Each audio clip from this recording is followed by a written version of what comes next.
अच्छा बच्चों, आज हम नया एक्सपेरिमेंट शुरू करने जा रहे हैं जो है ओम्स लॉ। ठीक है, एक्सपेरिमेंट 1। ये उसका सर्किट डायग्राम है। ठीक है, आप इसे अच्छे से देखें और मैं आपको समझाता हूँ इसमें क्या क्या करा हुआ है हमने। ठीक है, फर्स्ट हमारी बैटरी है, एक पॉजिटिव टर्मिनल, इसका नेगेटिव टर्मिनल। पॉजिटिव के बाद फिर हमने की लगाई हुई है और देखेंगे करंट की डायरेक्शन आते हुए ये अमीटर के पास आ रही है। ठीक है ना, अमीटर से फिर हम इधर नीचे आए, ये हमारा रेजिस्टेंस वायर है जो अननोन होता है, इसकी हमें वायर की वैल्यू निकालनी होती है। ठीक है, इसके जस्ट पैरेलल में हमने वोल्ट मीटर लगाया हुआ है। ठीक है, फिर यहाँ से हम इधर आगे बढ़ते हैं, ये हमारा रियोस्टेट है। क्या है ये? रियोस्टेट। फिर इसके बाद वायर से हमारे बैटरी के नेगेटिव में जाके वायर लग जाएगी, खत्म। अब मैं आपको इनके सबके अलग अलग के बारे में एक एक के बारे में बताना चाह रहा हूँ आपको। ठीक है ना, पहले है बैटरी। ये हमारी बैटरी है। ठीक है, इसमें देखोगे आप 0 से लेके 12 वोल्ट तक बैटरी है हमारी, पर हमने ज़्यादा वोल्टेज लेनी नहीं है, हमने सिर्फ 4 वोल्ट पे काम करना है, इससे ज़्यादा नहीं काम करना है। ठीक है ना, ध्यान रखना। ये हमारा पॉजिटिव टर्मिनल है, इस पर देखो प्लस का साइन लगा है।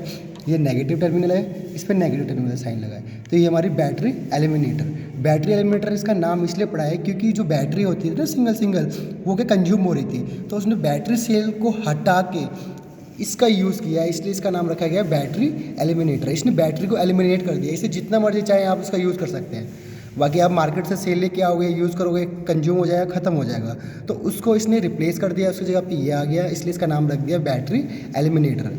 जब भी आप सर्किट में इसको लगाएंगे तो ये बात का ध्यान रखें, ट्रांसफार्मर भी देखने में ऐसे ही होता है, पर उस पर लिखा होता है मल्टी टेप ट्रांसफार्मर, या ट्रांसफार्मर लिखा हुआ आपको मिलेगा। तो कनेक्शन करने से पहले आप ये ध्यान रख लें कि आप जो भी चीज़ कनेक्शन कर रहे हैं वो वही है जो आपको चाहिए। ठीक है ना, इसका ध्यान रखें स्पेशल। उसके हम सर्किट के बाद देखते हैं क्या लगा हुआ हमारा की। ये हमारी की है। ठीक है, इसमें ये गैप है और ये आपको ये येलो येलो दिख रहा है, ये मेटल का बना हुआ और ये काफ़ी बड़ा एरिया है। ये एरिया हमने बड़ा इसलिए इसको छोड़ा हुआ है ताकि आप जानते हैं, जो आपने ओम्स लॉ में पढ़ा हुआ है, रजिस्टिविटी के फॉर्मूले में पढ़ा हुआ है कि करंट कहाँ पास करता है, जहाँ पे एरिया हमें ज़्यादा मिलता है, ईजिली पास हो जाता है।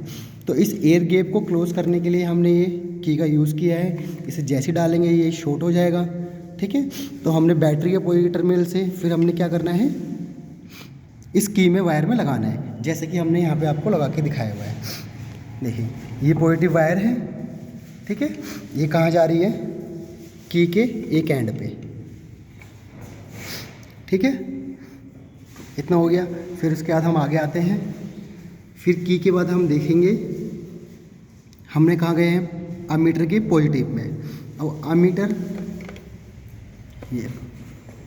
ये अमीटर है। ठीक है, इसमें देखेंगे 0 से लेके मैक्सिमम कितना है, 10 तक है। तो 0 से 2 इसके बीच का आप लिस्ट काउंट निकालेंगे। ठीक है, लिस्ट काउंट आपने जहाँ जहाँ मेजरिंग डिवाइस मिलेगी आपको हर किसी का लिस्ट काउंट पहले निकालना है, उसके बाद ही रीडिंग लेनी है, आपने शुरू करनी है। ये आपका करंट मेजर करता है। ठीक है, और ये आपका सीरीज में लगता है, जैसे कि आप देखेंगे सर्किट में ये सीरीज में लगा हुआ है, की के बाद सीरीज में ये आया हुआ है। ठीक है, ये सीरीज़ में इसलिए लगता है क्योंकि इसका जो रेजिस्टेंस होता है वो लो होता है। ठीक है, मैं आपको सर्किट डायग्राम में दिखाता हूँ, सर्किट में लगे हुआ ये की का। इस की से आप देखेंगे हमने इसको रेड पे लगा रखा है, जो कि हमारा पॉजिटिव टर्मिनल है, अमीटर का पॉजिटिव टर्मिनल है। ठीक है, सर्किट में भी देखेंगे हम, ये पॉजिटिव टर्मिनल है, कहाँ से, की से लगा हुआ है। उसके बाद अमीटर का नेगेटिव टर्मिनल। ठीक है, ये रहा अमीटर का नेगेटिव टर्मिनल और ये नेगेटिव टर्मिनल। और हमने क्या करा है, बैटरी के सामने ही अननोन वायर या रेजिस्टेंस वायर रखी हुई है, वो ये रही।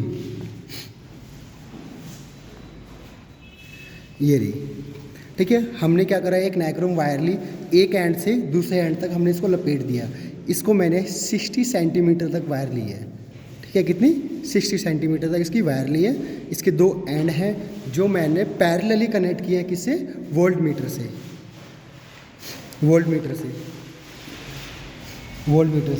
देखिए ये वायर आ रही है इससे कनेक्ट, ये वायर आ रही है इसके पैरेलली कनेक्ट। ठीक है, उसके बाद जब अमीटर का नेगेटिव है, चाहे तो आप इस अननोन वायर से कनेक्ट कर सकते हैं, चाहे वोल्ट मीटर कनेक्ट कर सकते हैं या इन दोनों वायर्स जो कनेक्ट कर रही है एक दूसरे से उससे कनेक्ट कर रखे हैं। देखिए ये मैंने कनेक्ट कर दिया किससे, वोल्ट मीटर से। ठीक है, तो हम यहाँ तक पहुँच गए। उसके बाद आप देखेंगे आपस में कनेक्ट होने के बाद ये एक वायर और आ रही है जो ये निकल रही है, ठीक है ना, पैरेलल के बाद ये जा रही है आपको रियोस्टेट में। किस में जा रही है, रियोस्टेट में। ये देखिए सर्किट डायग्राम बना हुआ है, ये रियोस्टेट है, इसका सिंबल ऐसे बनता है। ठीक है, इस बात का ध्यान रखें। ये फर्स्ट जो है आप देखेंगे यहाँ पे दो है, जो फ्रंट वाली है ये आपको अपने पास रखना है, सामने रखना है बिल्कुल ये अपने, ठीक है ना। और इसके अपोजिट में आप देखेंगे ये वाला टर्मिनल है, यही टर्मिनल आप बैटरी के नेगेटिव में ले जाएंगे। कहाँ ले जाएंगे, बैटरी के नेगेटिव में ले जाएंगे। ठीक है, और आपका सर्किट डायग्राम कंप्लीट। पर सर्किट डायग्राम कंप्लीट करने से पहले, कनेक्शन करने से पहले आपको सिंपल सा एक काम करना है कि पहले अपनी नोटबुक में अपने क्या नाम है सर्किट डायग्राम की प्रैक्टिस करनी है, और जो जो सामान जहाँ रखा है वैसे वैसे उसको एग्जैक्टली उसकी पोजीशन पे रखना है। जैसे बैटरी, बिल्कुल बैटरी के लेफ्ट में आपने की रखनी है, उसके फिर बढ़ते जाएंगे आपने फिर मीटर रखना है, और बैटरी के जस्ट सामने अननोन रेजिस्टेंस या रेजिस्टेंस वायर, और इसके पैरेलली आपने वोल्ट मीटर रखना है, और राइट में आपका रियोस्टेट हो गया। बस इसके पॉजिटिव टर्मिनल पकड़ लें बैटरी का, और कनेक्शन वायर करते जाएं, ऐसे ऐसे चलते जाएं, यूँ यूँ चलते जाएं। और इन दोनों में कनेक्शन पहले ही आप पैरेलली कर लें, ठीक है। उसके बाद फिर से जोड़ें, फिर यहाँ से एक वायर निकाल के रियोस्टेट में, और रियोस्टेट के बाद बैटरी में, ठीक है ना। तो ये हमारा कनेक्शन थे। हम इसकी रीडिंग लेना शुरू करेंगे ओम्स लॉ की, ठीक है।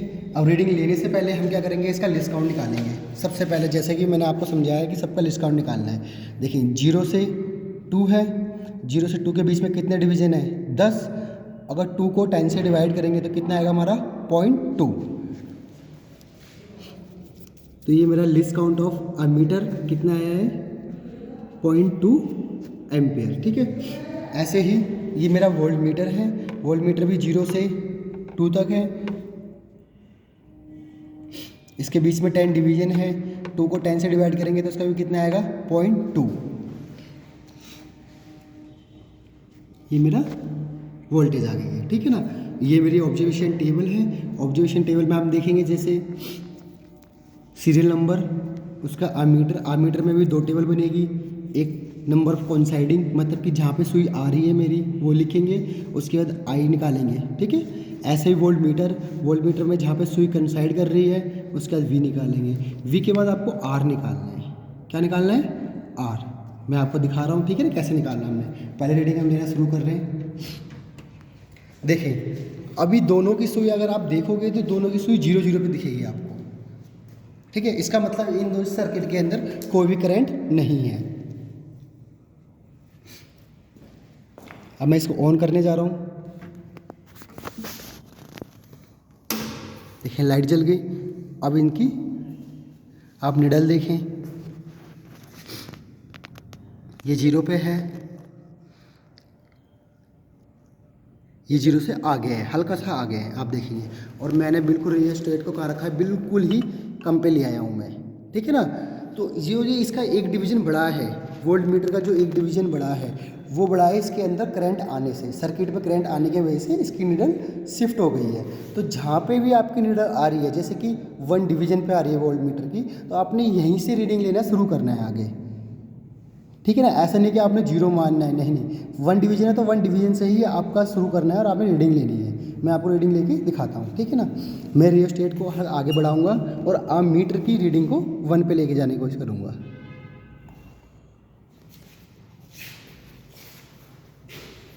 मैं रियोस्टेट को बढ़ा रहा हूँ। मैं जब तक बढ़ाऊँगा तब तक मेरा मीटर की रीडिंग 1 ना आ जाए।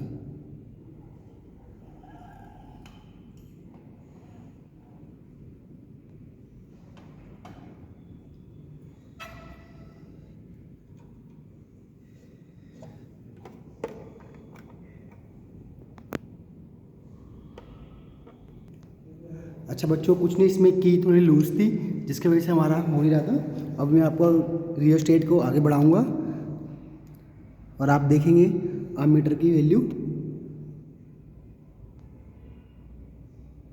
ये बढ़ा। आपने सिर्फ 1 डिवीजन में बढ़ाना है, ठीक है। 1 डिवीजन पे वोल्ट मीटर का आप देखो कितने डिवीजन में पहुंच गया। आपने बिल्कुल सामने से देखना है, बिल्कुल फ्रंट से। तो ये आपको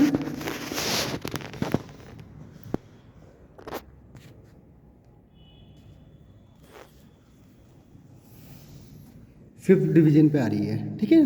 पर पहले कितने पे थी? 1, ठीक है। तो 1 से आपने काउंट करना है, तो 1 से 5th पे आ रही है, तो 4 हो गया आपका डिवीजन।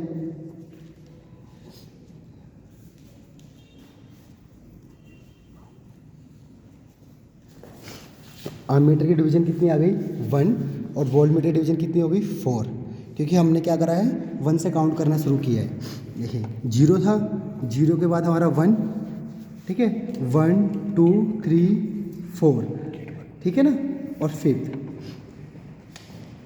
अब हम सेकेंड रीडिंग लेंगे, आर्मीटर का एक डिवीजन और आगे बढ़ाएंगे।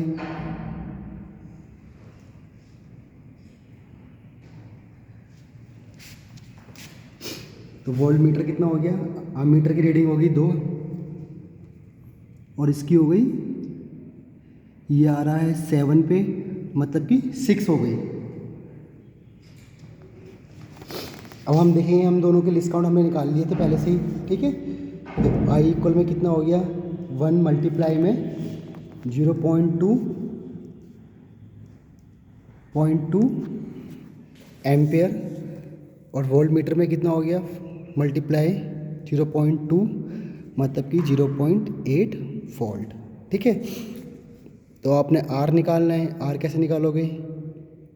0.8 डिवाइड में 0.2, तो हो जाएगा आपका 0.4 ओम।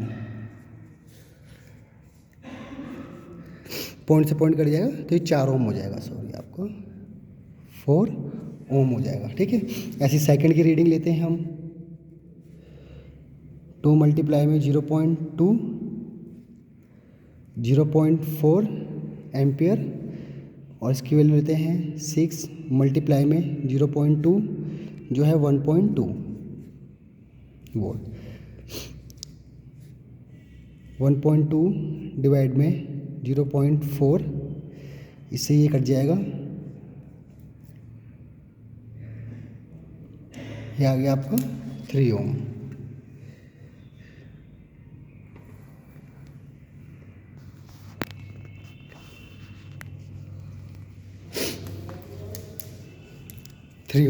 ऐसे आप कंटिन्यू रीडिंग लेंगे, आप करीबन 5 रीडिंग लेंगे, ठीक है ना, यहाँ पे।